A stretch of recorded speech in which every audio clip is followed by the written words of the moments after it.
A cut in federal funding is threatening the future of a number of domestic violence shelters across Wisconsin, including Eau Claire's Bolton Refuge House. News 8 Now's Allison Fergit spoke with the house's director about the future of shelters across Wisconsin and the price of safety. Allison.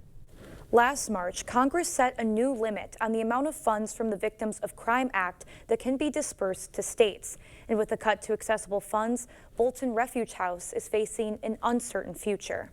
We were among the very first to establish a domestic violence shelter. Paula Stitchen was here when the Bolton Refuge House opened its doors in the late 1970s. She remembers the days when places like this didn't exist. There was no information out for women in terms of just a whole lot of services that were available in Eau Claire, and we wanted to consolidate that. Over the decades, they've expanded their services, now helping thousands of residents throughout Buffalo, Eau Claire, and Jackson counties. At the heart of it all, a 24 hours a day, 365 days a year emergency shelter, the only one of its kind in the area.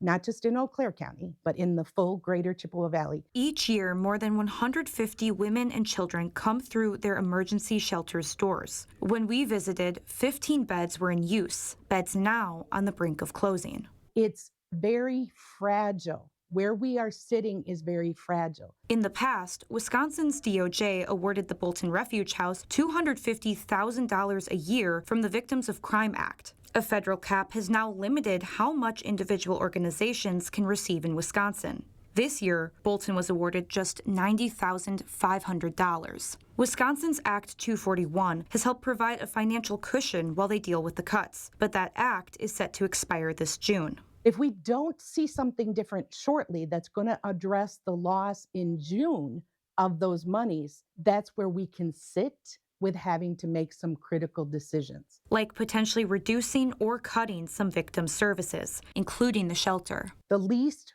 funded program is the emergency shelter. And when I say the least funded, it doesn't get federal or state grants. That is because of the fact it's a non-mandated service. In 2023, 85 people died in Wisconsin from domestic violence-related incidents, a number Stein says will go up as funding for shelters like theirs goes down. The reality is that if we don't exist, we will lose our most viable resources in the community, which is humans' lives. Now the Bolton Refuge House is asking the community to help through either financial donations or calls to lawmakers. We're going to have a call back to the community saying, hey, we were here for you in 1976.